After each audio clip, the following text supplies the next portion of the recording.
Hello students, आज इस video के अंदर हम देखेंगे रदरफोर्ड एक्सपेरिमेंट को, या जिसको हम अल्फा स्कैटरिंग एक्सपेरिमेंट भी कहते हैं या रदरफोर्ड अल्फा स्कैटरिंग एक्सपेरिमेंट भी कहते हैं। तो इस एक्सपेरिमेंट से पहले या इस एक्सपेरिमेंट से पहले जितने भी लोग थे या साइंटिस्ट थे, वो एटॉमिक जो मॉडल था उसको कुछ और तरीके से प्रेजेंट कर रहे थे और जो एटम का स्ट्रक्चर है वो कुछ और समझा जाता था। लेकिन इस एक्सपेरिमेंट के करने के बाद जब रदरफोर्ड ने अपना एक्सपेरिमेंट दिया और उसके पोस्टुलेट्स रखे, कंक्लूजन दी, तो उसके बाद जो एटॉमिक जो स्ट्रक्चर था वो सारों के सामने क्लियर हुआ और उसके बाद फिर पता चला कि एटम का स्ट्रक्चर किस तरह से होता है, इलेक्ट्रॉन, न्यूट्रॉन और प्रोटॉन किस जगह पर रिसाइड करते हैं एक एटम के स्ट्रक्चर के अंदर। तो सबसे पहले मैं आपको बताता हूं कि हमारे पास जो साइंटिस्ट था या इस रदरफोर्ड एक्सपेरिमेंट से पहले जो लोग स्ट्रक्चर समझते थे एटॉमिक स्ट्रक्चर, वो क्या था। तो वो स्ट्रक्चर था हमारे पास plum pudding model. Plum pudding model क्या था कि साइंटिस्ट ये समझते थे कि हमारे पास जो इंटायर स्पेस है एटम की, यानी अगर हमारे पास एक एटम है तो इसकी जो ये इंटायर स्पेस है इसके अंदर पॉजिटिवली चार्ज प्रोटॉन्स है, यानी जो इंटायर स्पेस है एटम की वो पॉजिटिवली चार्ज एटम्स ने घेरी हुई है। ये मैं यहाँ पर मैं लिख भी देता हूँ, पॉजिटिवली चार्ज एटम्स ने घेरी हुई है और इसके अंदर जो पॉजिटिवली चार्ज प्रोटॉन्स है इसके अंदर एम्बेडेड होते हैं या इसके साथ अटैच होते हैं हमारे पास नेगेटिवली चार्ज प्रोटॉन्स। तो ये उस वक्त जो मॉडल था एटॉमिक मॉडल, उसके मुताबिक ये कहा गया कि जो इलेक्ट्रॉन्स हैं वो इंटायरली स्पेस के अंदर जो प्रोटॉन्स हैं उनके अंदर एम्बेडेड होते हैं, इस तरह से जिस तरह से यहाँ पर मैंने प्रेजेंट किया है। क्योंकि इस मॉडल को प्रेजेंट जे थॉमसन ने सबसे पहले किया था, इसी वजह से इसको थॉमसन प्लम पुडिंग मॉडल या प्लम पुडिंग मॉडल भी कहते हैं। यहाँ पर मैं लिख भी देता हूँ, इस मॉडल को क्या कहा जाता था या अभी भी कहते हैं इसको, वो कहते हैं थॉमसन, क्योंकि इसको जे थॉमसन ने दिया था, इस वजह से इसके साथ थॉमसन लगा हुआ है। Thomson plum pudding model. तो ये वो मॉडल था जिसके बाद लोग ये कहते थे कि जो एटॉमिक स्ट्रक्चर है वो इस तरह से होता है कि पॉजिटिव चार्ज इंटायर स्पेस के अंदर होता है और नेगेटिव चार्ज इलेक्ट्रॉन्स उसके अंदर एम्बेडेड होते हैं। लेकिन जो रदरफोर्ड था उसने जो एक्सपेरिमेंट परफॉर्म किया और उसने अपने एक्सपेरिमेंट के बाद ये बताया कि इस तरह से नहीं होता एटॉमिक का स्ट्रक्चर, बल्कि कुछ और तरह का होता है। तो उसने जो एक्सपेरिमेंट किया है उसकी बात करते हैं। तो 1910 के अंदर इसने एक्सपेरिमेंट परफॉर्म किया। उसका सेटअप क्या था वो यहाँ पर मैंने सारा ड्रॉ किया है, इसकी मदद से आपको बताता हूँ। ये सारी कंक्लूजन है उसको भी सारा एक्सप्लेन करता हूँ। तो ये जो आप देख रहे हैं ये हमारे पास एक अल्फा पार्टिकल एमिटर है जिसके अंदर रेडियो एक्टिव एलिमेंट को रखा गया है। अब रेडियो एक्टिव एलिमेंट कोई भी हो सकता है, रेडियम या पोलोनियम ज़्यादातर यूज़ करते हैं। अब ये जो रेडियो एक्टिव एलिमेंट है ये यहाँ से एमिट करता है अल्फा पार्टिकल्स को। ये सामने जो आप देख रहे हैं ये राउंड शेप के अंदर ये कलेक्टर है और कुछ भी नहीं है, ये कलेक्टर है और इसके ऊपर यानी फ्लोरेसेंट स्क्रीन लगी हुई है जहां पर जो रिजल्ट है उसको देखा गया। और इस कलेक्टर की जो है यहाँ पर आप देख रहे हैं ये स्लिट है, ये एक होल सा छोड़ा गया है जहां से ये अल्फा पार्टिकल्स मूव करते हैं आगे की डायरेक्शन में। और ये जो इसके रास्ते के अंदर रखा गया ये एक गोल्ड फॉइल थी। ये बहुत ही थिन गोल्ड फॉइल यहाँ पर यूज की गई और इसकी जो थिकनेस है वो यहाँ पर मैंने लिखी है, वो है तकरीबन 2.1 × 10⁻⁻7 मीटर। अगर आप इसको मिलीमीटर में लिखना चाहें तो आप जानते हैं कि 1 मिली जो होता है वो 10⁻³ होता है, तो लिहाजा ये वैल्यू हमारे पास बन जाएगी 2.1 × 10⁻⁴ मिलीमीटर। तो ये बहुत ही थिकनेस इसकी कम थी जिसको यहाँ पर यूज किया गया। अब क्या किया गया एक्सपेरिमेंट के अंदर, जब अल्फा पार्टिकल एमिटर यानी किसी भी रेडियो एक्टिव एलिमेंट से अल्फा पार्टिकल्स को एमिट कराया गया, इंसिडेंट करवाया गया, बम्बार्ड करवाया गया इस गोल्ड फाइल के ऊपर, तो कुछ रिजल्ट्स देखे गए। अब क्या हुआ कि ये जो अल्फा पार्टिकल्स थे इन्होंने मुख्तलिफ डायरेक्शंस के ऊपर या स्ट्रेट मूव करना शुरू किया, स्कैटर्ड हो गए। अब इस स्कैटरिंग की वजह से हम इस एक्सपेरिमेंट को अल्फा स्कैटरिंग एक्सपेरिमेंट या रदरफोर्ड अल्फा स्कैटरिंग एक्सपेरिमेंट भी कहते हैं। अब कुछ रिजल्ट्स हैं जो यहाँ पर मैंने इस डायग्राम से आपको समझाऊंगा। वो रिजल्ट्स ये थे कि अबाउट 0 पॉइंट, यहाँ पर साथ साथ में लिख भी देता हूँ वो वैल्यूज ताकि आप उनको भी याद कर पाएं और आप समझ सकें और अच्छे तरीके से। तो सबसे पहले मैं यहाँ पर लिखता हूँ जो इस एक्सपेरिमेंट के अंदर देखा गया कि ओनली 0.14%। अब 0.14% का क्या मतलब है कि अबाउट 14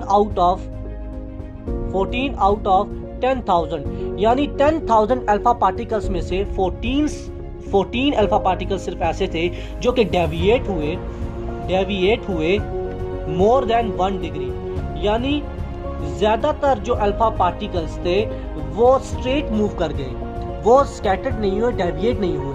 तो इससे क्या अंदाजा लगाया गया? इससे अंदाजा लगाया गया कि जो एटम का स्ट्रक्चर है वो मोस्टली जो है वो एम्प्टी होता है, क्योंकि अगर मोस्टली एम्प्टी ना होता, अगर हम प्लाम पुडिंग मॉडल के ऊपर जाते तो प्लाम पुडिंग मॉडल के मुताबिक क्या है कि एंटायर स्पेस जो है एटम की वो पॉजिटिवली चार्ज प्रोटॉन्स में गया हुआ है।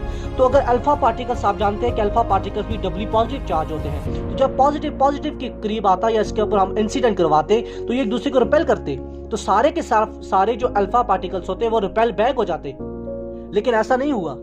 इसमें एक्सपेरिमेंट में ये देखा गया कि जो 10,000 अगर हम अल्फा पार्टिकल्स को इमिट करवा रहे हैं तो उनमें से सिर्फ 14 जो है ऐसे हैं जो कि वापस रिफ्लेक्ट बैक हो रहे हैं, जबकि और जितने भी हैं वो सारे के सारे आगे मूव कर रहे हैं स्ट्रेट लाइन के अंदर। तो इससे ये अंदाजा लगाया गया कि जो मोस्ट ऑफ दी जो स्पेस है एटम के अंदर वो एम्प्टी है, जबकि एक जो रीजन है जिसको न्यूक्लियस का नाम दिया गया वो पॉजिटिवली चार्ज है और वो सेंटर के अंदर मौजूद है। उस कंक्लूजन के बारे में आपको बाद में आता हूं। तो ये आपने यहां पर सबसे देखना है, पहले ये एक पॉइंट आ गया। दूसरे नंबर पर ये देखा गया कि ओनली 0.0125%, यानी इसका मतलब ये है कि हमारे पास 1 आउट ऑफ 8,000 में से एक ऐसा हमारे पास अल्फा पार्टिकल था जो कि 90 डिग्री सेंटीग्रेड पर रिफ्लेक्ट हुआ। यानी जब हमने इस गोल्ड फॉइल के ऊपर उसको एमिट करवाया तो वो 90 डिग्री सेंटीग्रेड के साथ उसने मूव किया, वो डेविएट हुआ।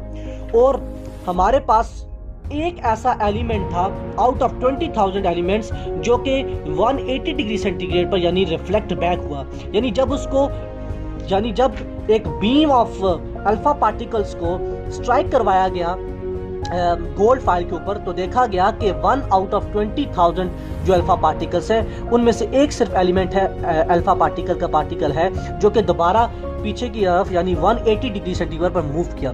तो ये सारी डायग्राम के अंदर उस स्कैटरिंग का कंक्लूजन लिखा गया है, उसका रिजल्ट लिखा गया है।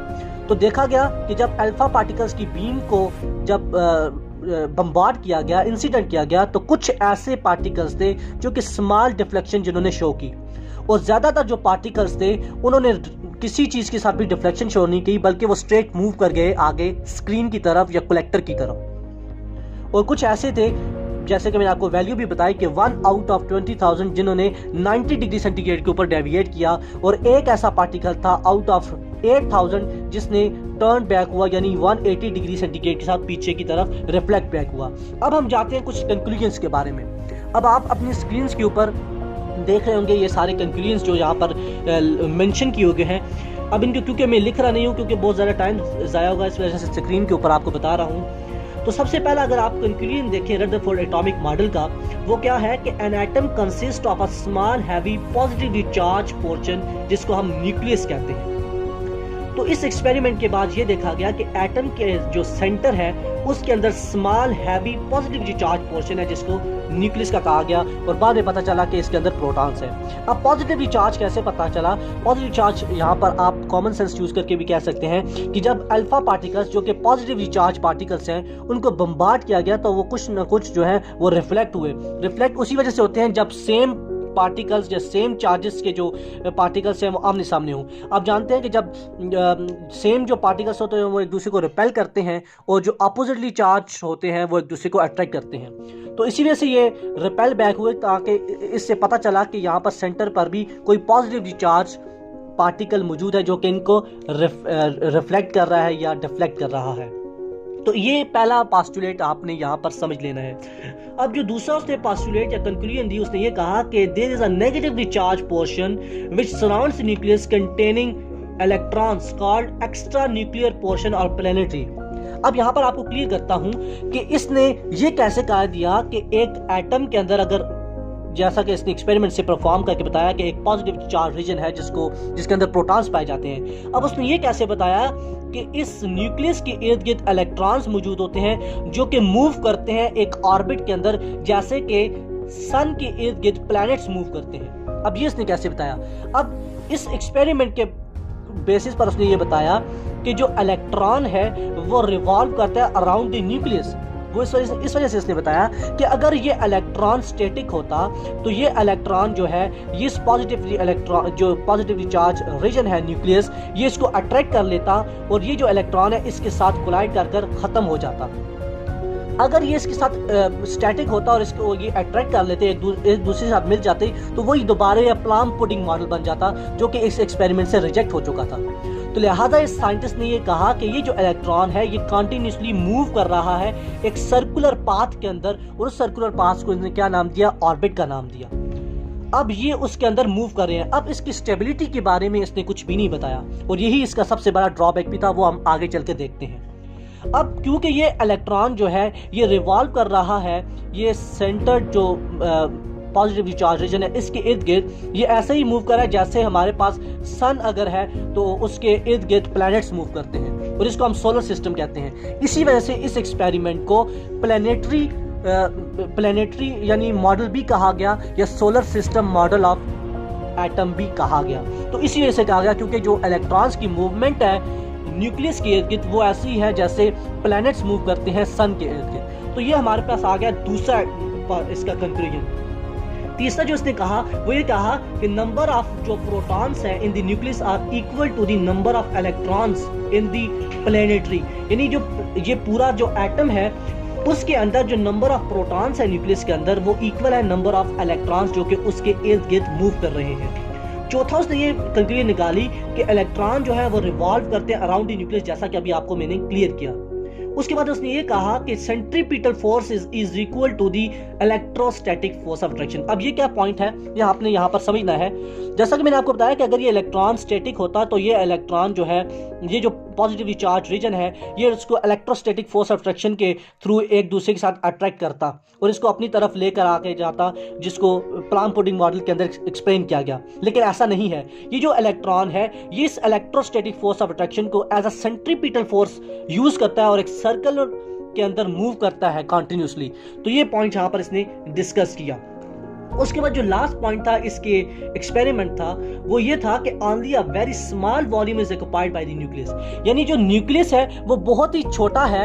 यानी हम कह सकते हैं कि अगर हमारे पास एटम है उसके जो साइज है वो -10⁻⁻10 है, तो न्यूक्लियस की जो साइज है वो -15 होगी, यानी 10⁻5 गुना जो है वो न्यूक्लियस एटम के साइज से कम होता है। यानी अगर मिसाल के तौर पर अगर मैं बताऊं तो हमारे पास जिस तरह से एक फील्ड ग्राउंड है एक, उस पूरे ग्राउंड को अगर आप लें तो वो पूरे का पूरे ग्राउंड की जो बाउंड्री है, यहाँ पर मैं ड्रॉ करके आपको बताता हूँ। अगर मिसाल के तौर पर ये हमारे पास ग्राउंड है, क्रिकेट ग्राउंड है, अब ये जो सारी बाउंड्री है, ये सारा जो रीजन है ये एटम की हम बाउंड्री कंसीडर कर लेते हैं। तो अगर हम जो बॉल है उसको सेंटर के अंदर रख लें तो ये जो है एटम के स्ट्रक्चर को जाहिर करता है।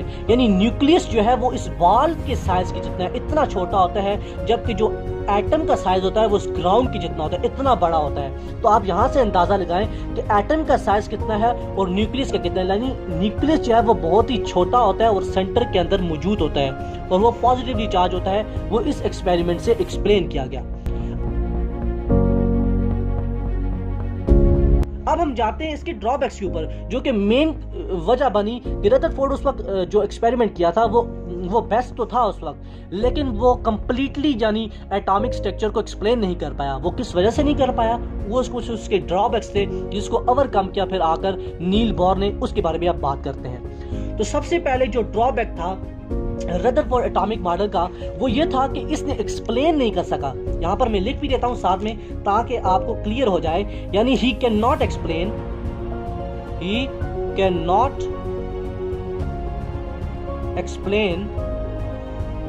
द स्टेबिलिटी ऑफ एटम, यानी इसने स्टेबिलिटी ऑफ एटम को एक्सप्लेन नहीं किया। अब स्टेबिलिटी ऑफ एटम की क्या बात है यहाँ पर, वो इस तरह से है कि अगर आप मैक्सवेल की थ्योरी के ऊपर जाएं, जो कि मैक्सवेल ने थ्योरी दी, उसने ये कहा कि जो भी कोई भी चार्ज पार्टिकल है वो अगर एक्सेलरेट कर रहा है एक सर्कुलर पाथ के अंदर, तो वो उसके लिए ज़रूरी है कि वो कुछ ना कुछ इलेक्ट्रोमैग्नेटिक वेव्स को रेडिएट करता है।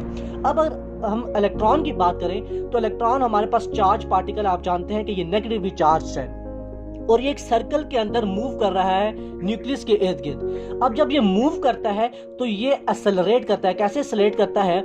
इस जो इलेक्ट्रॉन है इसकी स्पीड तो कांस्टेंट रहती है, लेकिन इसकी वेलोसिटी चेंज होती है। वेलोसिटी किस तरह से चेंज होती है? अगर इलेक्ट्रॉन यहाँ पर है तो इसकी जो डायरेक्शन है वो यहाँ पर होती है, लेकिन जब इलेक्ट्रॉन यहाँ पर सर्कल के अंदर मूव करता है तो इसकी जो डायरेक्शन होती है वेलोसिटी की, वो इस तरफ आ जाती है। तो जब वेलोसिटी की डायरेक्शन चेंज होती है तो वो पार्टिकल जो है उसके अंदर एक्सेलरेशन प्रोड्यूस होती है। तो ये जो हम सिंपली ये कह सकते हैं कि ये जो इलेक्ट्रॉन है या चार्ज पार्टिकल है ये एक्सेलरेट करता है सर्कुलर पाथ के अंदर। तो अगर हम मैक्सवेल की थ्योरी के ऊपर जाएं तो ये इलेक्ट्रॉन जो है वो कुछ ना कुछ इलेक्ट्रोमैग्नेटिक वेव्स को जो है वो यहाँ पर एक्सक्रीट करेगा, और जब ये इलेक्ट्रोमैग्नेटिक वेव्स को यहाँ पर रिलीज करता है तो यहाँ से ये लगाया गया कि जब ये एनर्जी को रिलीज करेगा तो इसका जो सर्कुलर पाथ है वो कम हो जाएगा और वो इस न्यूक्लियस के अंदर आकर यानी स्ट्राइक करेगा और ये एटम जो है वो खत्म हो जाएगा। तो सबसे बड़ा जो ड्रॉबैक था रदरफोर्ड का वो ये था कि इसने स्टेबिलिटी ऑफ एटम को या स्टेबिलिटी ऑफ इलेक्ट्रॉन को एक्सप्लेन नहीं किया। उसने ये नहीं बताया कि इलेक्ट्रॉन किस तरह से स्टेबल है और किस तरह से ये मूव कर रहा है सर्कुलर पाथ के अंदर। तो सबसे पहला ये इसका ड्रॉबैक्स का था, इसने इलेक्ट्रोमैग्नेटिक वेव्स और इलेक्ट्रॉन जो सीक्रेट करता है उसके बारे में कुछ भी नहीं बताया। दूसरा जो पॉइंट था इसकी ड्रॉबैक्स था जो ये अपने एक्सपेरिमेंट के अंदर एक्सप्लेन नहीं कर पाया, वो था लाइन स्पेक्ट्रम। लाइन स्पेक्ट्रम को इसने किस तरह से एक्सप्लेन नहीं किया कि इसने कहा कि जो इलेक्ट्रॉन है वो कॉन्टिन्यूसली जो है वो रेडिएट करता है एनर्जीज को और वो सर्कुलर पाथ के अंदर मूव करता है। वही पहले वाला कंसेप्ट, पहले वाली बात आ जाती है कि जिस तरह से इसने स्टेबिलिटी ऑफ एटम को एक्सप्लेन नहीं किया उसी तरह से इसने लाइन स्पेक्ट्रम के बारे में नहीं बताया। इसने ये बताया कि इलेक्ट्रॉन अगर एमिट करता है कॉन्टिन्यूसली एनर्जी को तो उसको फिर कॉन्टिन्यूस स्पेक्ट्रम बनाना चाहिए, लेकिन यहाँ पर जो इलेक्ट्रॉन है वो जो है वो हमारे पास लाइन स्पेक्ट्रम बताता है, तो लिहाजा इसने लाइन स्पेक्ट्रम को भी एक्सप्लेन नहीं किया। तो ये कुछ पॉइंट्स थे, ड्रॉबैक्स थे, जिसकी बेसिस पर रदरफोर्ड एक्सपेरिमेंट भी बेस्ट जो है वो एक्सप्लेन नहीं कर पाया एटॉमिक स्ट्रक्चर को। अब इसके बाद फिर साइंटिस्ट आया हमारे पास नील बोर, जिसने आकर फिर जो इलेक्ट्रॉन की स्टेबिलिटी है या एटम की स्टेबिलिटी है उसके बारे में बात की और लाइन स्पेक्ट्रम के बारे में बात की। और उस एक्सपेरिमेंट के बाद या नील बोर ने जो पोस्टुलेट्स दिए उसके बाद फिर कंफर्म हुआ कि एटॉमिक स्ट्रक्चर किस तरह से है, एटम का स्ट्रक्चर किस तरह से है। तो ये आज की वीडियो थी जिसके अंदर हमने रदरफोर्ड अल्फा स्कैटरिंग एक्सपेरिमेंट को देखा और डिटेल में मैंने आपको बताया कि इसकी क्या पोस्टुलेट्स हैं और इसके क्या ड्रॉबैक्स थे। तो हमने ये डायग्राम भी देखी, इसकी मदद से एक्सपेरिमेंट को भी देखा और साथ में कुछ यहाँ पर जो कंक्लूजन्स उसने निकाले उसके बारे में बात की और प्लम पुडिंग मॉडल के बारे में भी हमने कुछ डिस्कशन की। तो मुझे उम्मीद है कि यह टॉपिक आपको अच्छा लगा होगा, आपको सारी की सारी जो पॉइंट्स हैं वो समझ आए होंगे। तो अगर आपको ये वीडियो अच्छी लगी तो इसको लाइक कीजिए और हमारे चैनल को सब्सक्राइब करें ताकि हम और टॉपिक्स भी ऐसे ला सकें और आपके सामने एक्सप्लेन कर सकें। तो अपनी दुआओं में याद रखिएगा। अल्लाह हाफ़िज़।